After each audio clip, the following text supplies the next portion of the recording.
We are at the forefront of many innovative and exciting things developing in the world of senior living.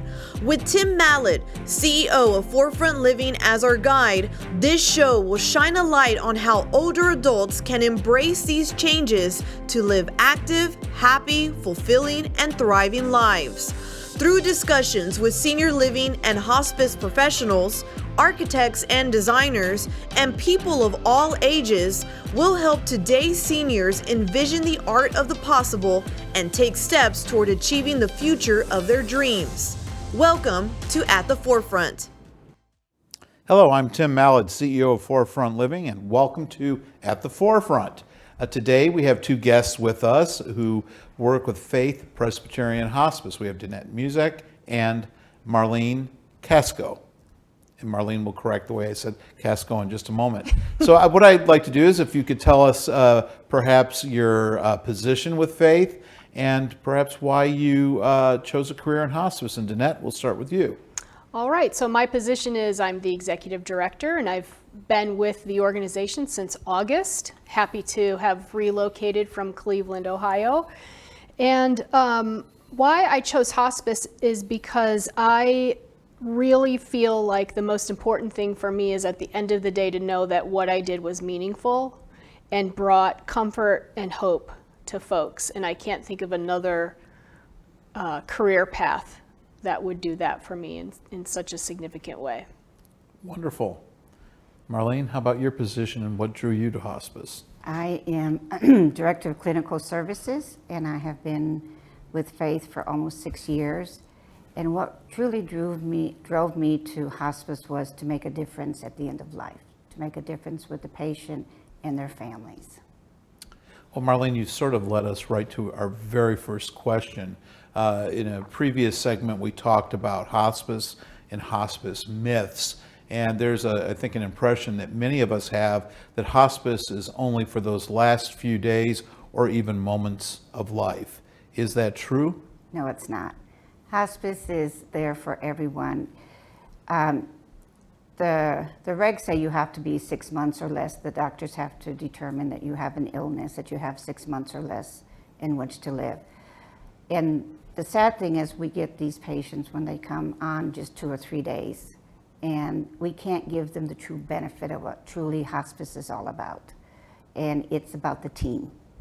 And they benefit so much from having the chaplain, social worker, massage therapist, music therapy. There's so much involved. And so it's really sad that we can't get them earlier. As a nation, as a consumer of healthcare, we are so driven towards treatment and cure, and hospice is something different. And when would be the right time to start considering hospice based upon what Marlene just said? Maybe Danette, if you could answer that, Marlene, fill in as well. Yeah, I think the right time is really when the patient is feeling weary of treatment. It is being able to explore your options. It's not a decision you want to make out of crisis, and it's not a decision you want to make impulsively. You really want to be able to interview multiple hospices because they are a little bit different, and really ask good questions and know what those would be to determine which organization would work best for you. So I think as soon as patients, family members, when they start to find themselves a little overwhelmed with care, that's the time to start really looking into it. So Marlene, based on what you were saying, what if I'm offered treatment options? How do I know which path is the best for me? If I've got treatment in this hand and I've got hospice care in the other, how do you make a decision like that? I think it's about the person themselves. What is it that they're really wanting to get out? Is the treatment going to be beneficial for them? Is it going to give them something that gives them quality of life? Or is the treatment going to hinder and make them feel worse than what they already are? Because truly what the most important thing is the quality of life that they have to enjoy with their families. Not to be in pain, not to be sick, not to be throwing up, not to be always in the bed. So it's their decision because it's their journey, and we have to meet them where they are with their journey. They can still come on hospice. If there's an experimental treatment that they want to do, we're not going to say they can't have it. Because again, we have to meet the family and the patient where they are. It's not where we think they should be, but it's where they are in this journey. So if hospice is about dying, how can we achieve quality of life in that process? Well, I would sort of stop you there and say hospice isn't about dying. Mm-hmm.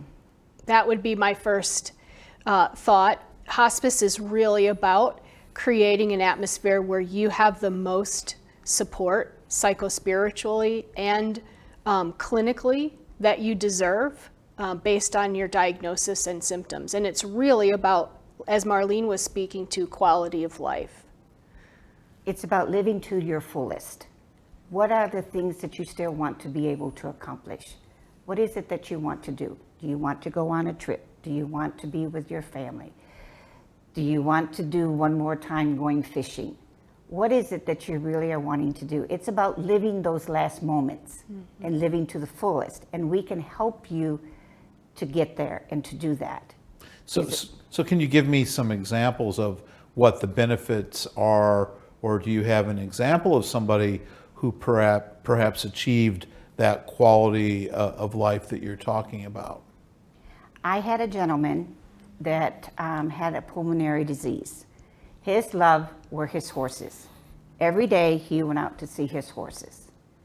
He wanted to be able to spend the time with them. Unfortunately, because of the type of climate we have here in Texas, it becomes very difficult for you to breathe. So it was almost like every other day we were having to adjust his medicines so that he could be able to enjoy his time with his horses. That's what gave him the quality of life. That's what he wanted to live for. And we were able to accomplish that. And he had about 6 months that he was able to still be able to get out and enjoy riding his horses, grooming them. And that's what it's all about. Danette, you were going to say? Well, I was just going to say it's individual for every person, right? We develop a care plan that is individualized for whatever that they would want. For some folks, it's as simple as getting mani-pedi. You know, that's their last wish, and that feels meaningful to them. But every person is different in terms of what they're going to say brings meaning and hope and peace. Is there a resource for someone who is considering hospice to help them understand what the benefits are and weigh some of those decisions that we just talked about? If somebody were beginning their journey, is there a recommendation of what they could do? Well, my recommendation would be that they call our office and we start having conversations around that. Have one of our liaisons reach out and begin to navigate those decisions with someone who has that conversation every day with folks all over the community. Going back to what Marlene said, you know, if I have other things going on, perhaps I have a primary diagnosis, and in the case that you're talking about, it was related to my pulmonary function. What if I have other comorbidities? What if I'm a diabetic? What if I'm a heart patient? What happens when I come on hospice? We look at the whole patient. We look at all of your diagnoses. Just because you have a terminal diagnosis doesn't mean that we ignore the others. We still treat you for your diabetes as long as you can. We also treat you if you need to go to the cardiologist. You can still go to the cardiologist as long as it's not related to whatever your terminal diagnosis is with hospice. But we treat the whole person. We just don't go in and say, okay, you have cancer, I'm just going to treat this little piece over here. No, we treat the whole person. Well, I would be remiss not to say that, you know, working with the Faith team and having the opportunity to be on the campus with you, I have interacted with a number of patients that say they actually feel better, which when we think of hospice, we don't think about feeling better. We think about perhaps out of control symptoms that are being managed, but we don't necessarily think about people thriving and feeling better. Can we talk about that for a minute? Sure. The thing is, when they come on hospice, we're finally able to get their symptoms and pain under control.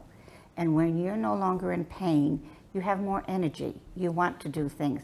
I'll never forget the patient that we had that every morning you would see him walking around the campus and everything. He had cancer, he knew, but every morning and every evening, that's where you would see him, because we were able to get his pain under control. And he enjoyed being outside.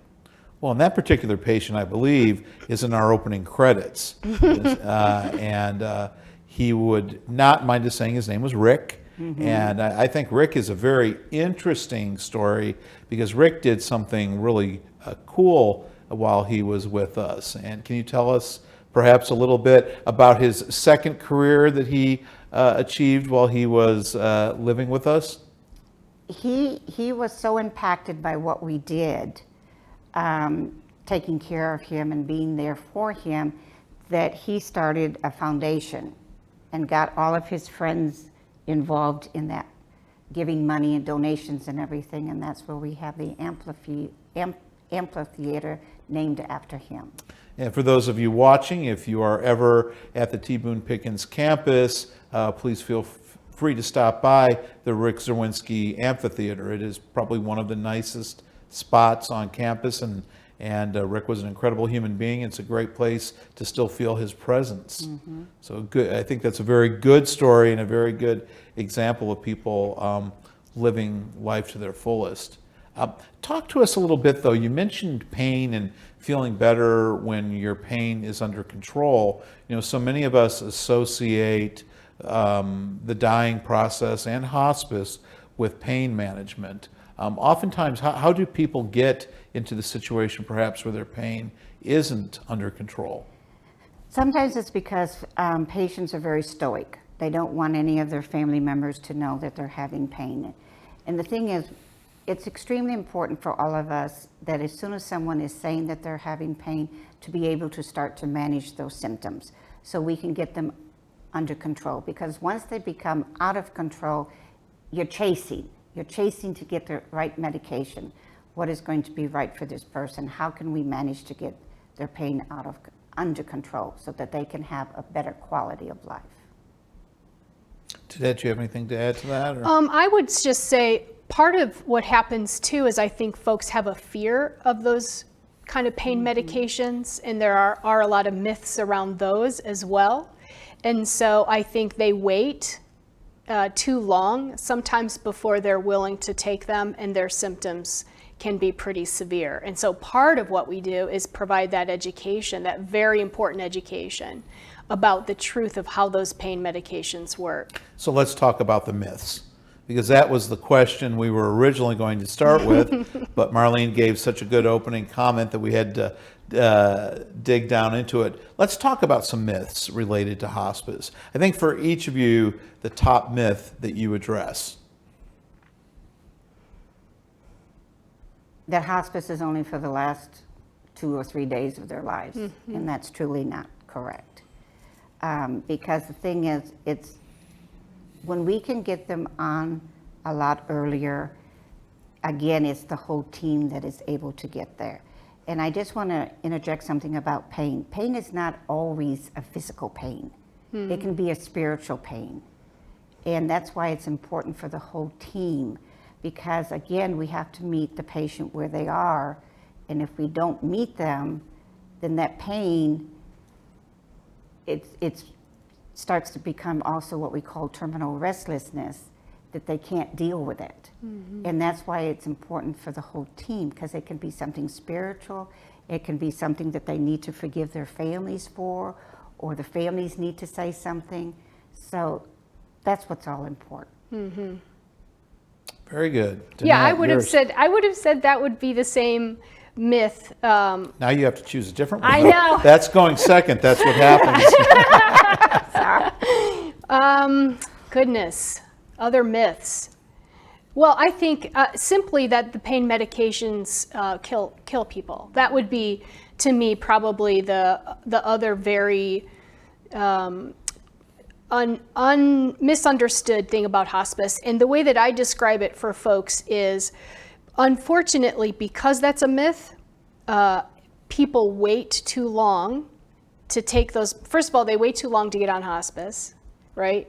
And then they wait too long to get on those medications, and by the time they're administered, it is in close proximity to their passing.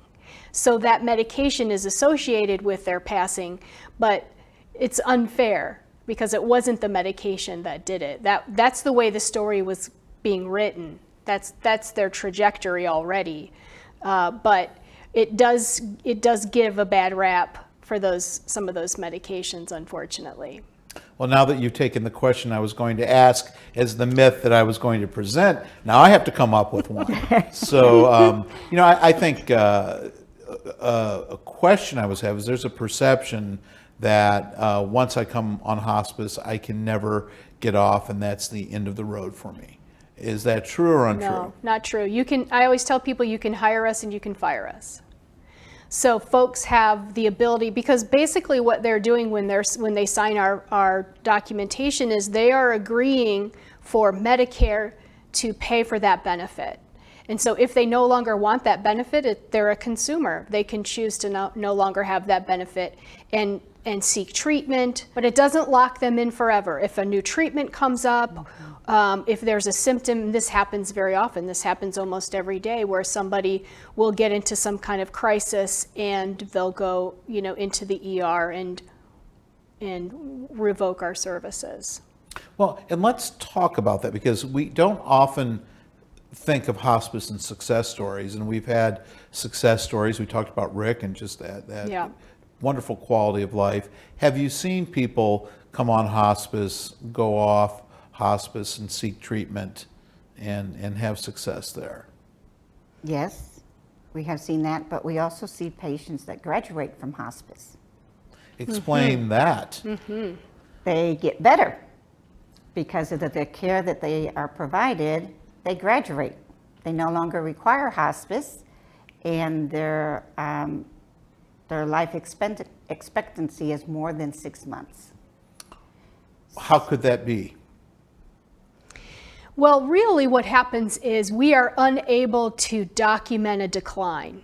I mean, that's what Medicare really looks for, is that we are able to articulate very clearly, clinically speaking, that this patient yesterday could do this and today can no longer. It's a compare and contrast.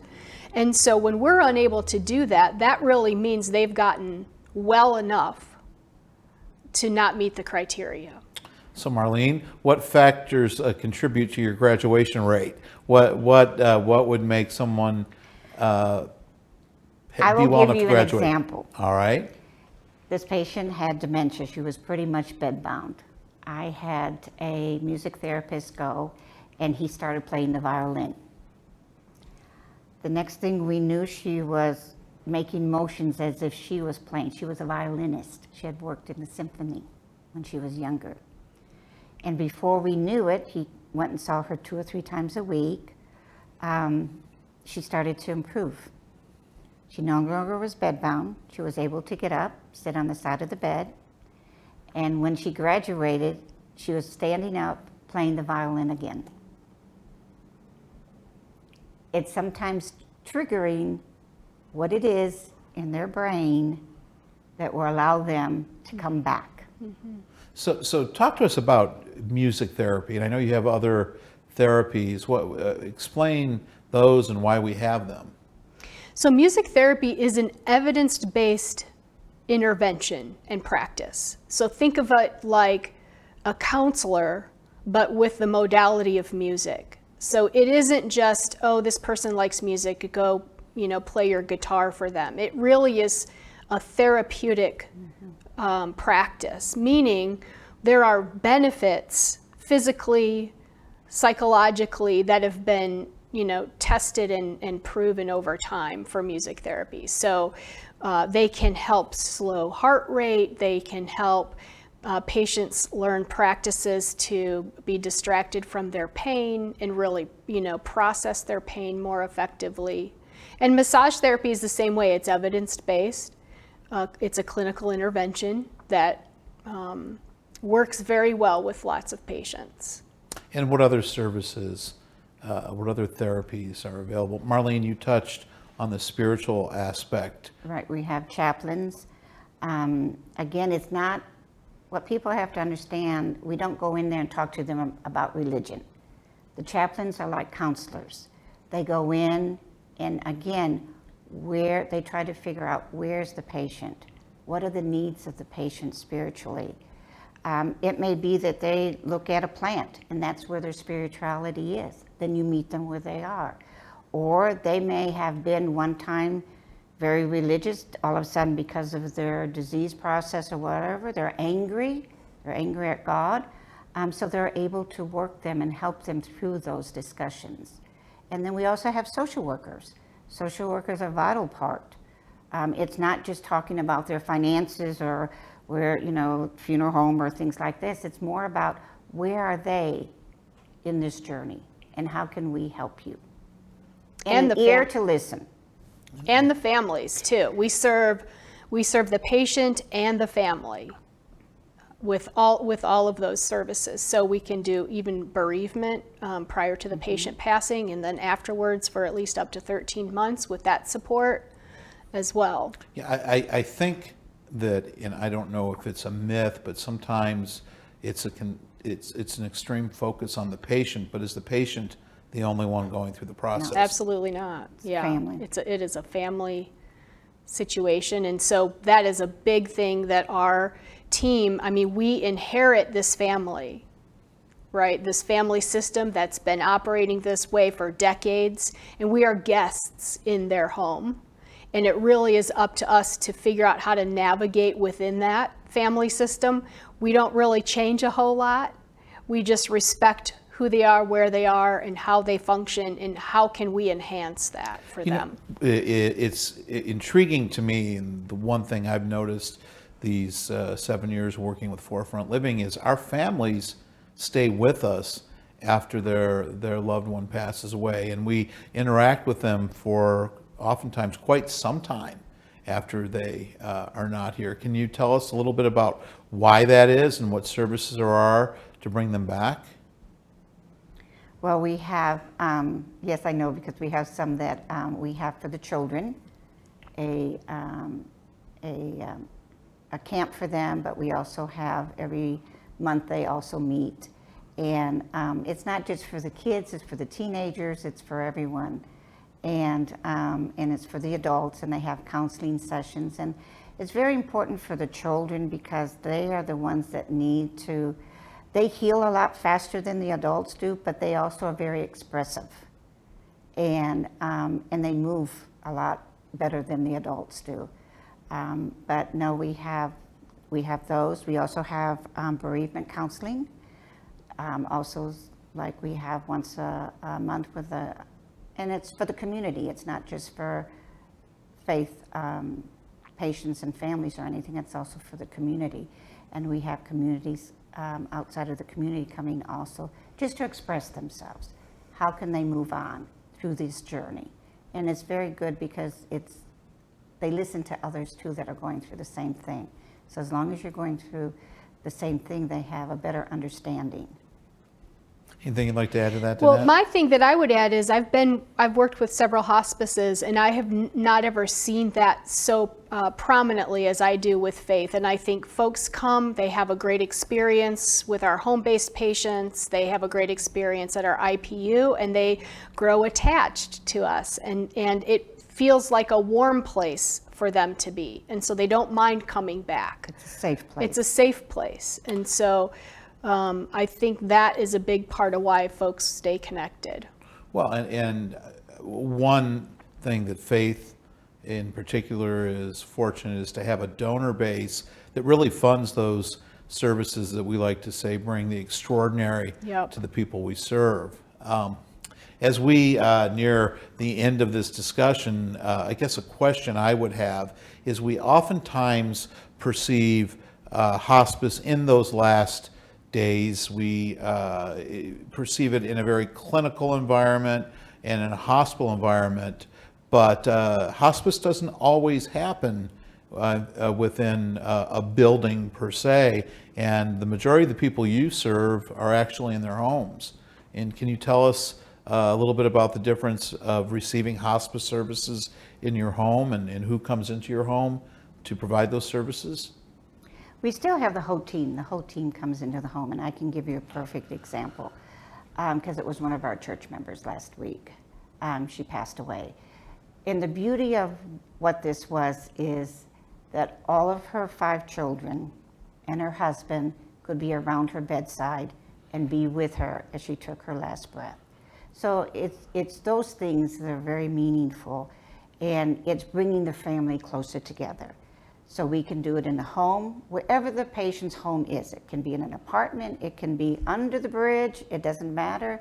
It can be in assisted living, it can be in a nursing home, wherever their home is. It just means so much more. But with this family, it was just wonderful to see how the children all rallied around. Same question for you, Danette. Yeah, I would say some patients don't want to be at home because of just the emotional strain of that. Some caregivers don't have the ability to care for their loved ones at home, and so we do have levels of care. We have respite, which is our patients can come in to a skilled facility for up to 5 days periodically. Medicare covers that. We have general inpatient, which basically means a patient is probably struggling with some symptoms that need to be managed, and those are great candidates for our inpatient unit. And we have residential patients that come to our inpatient unit. This gentleman you're referring to, Rick, he was one of the long-term residential patients at the inpatient unit. And so there's a wide variety of reasons why. So you can actually reside. Sure. And what is the difference if I'm a residential patient in an inpatient hospice? Can you explain that real quickly? Well, it's really like you're at home. That becomes your home. In fact, this last holiday season, we had a lovely 100-year-old patient in our inpatient, and every nook and cranny of her room was filled with Christmas decorations. And we had to move her to another floor when we renovated, and that was fun to carry all those Christmas decorations. But it was her home for the remainder of her life, and she was treated like she would have been treated in her home, cared for. Very good. Any final thoughts relating to hospice or forefront living or Faith Hospice in general? I just think that we have a wonderful service that we can provide, and it's listening like to Rick and to several others that we have had when they send their thank you notes to the staff and everything. And I think the most precious thing is when they say, thank you for allowing us to do it our way. Mm-hmm. It's their journey, and that's what Faith allows that to happen, for them to have their own journey, and we're just there beside them, guiding them along. And I would say, don't wait. Most people that I speak with, the most common phrase is, I wish we would have done this sooner. So give us an opportunity to start the conversation early. So the message is, hospice is about living, not about dying, and truly our mission at life to make each moment matter. Thank you for joining us today, and we look forward to seeing you again soon.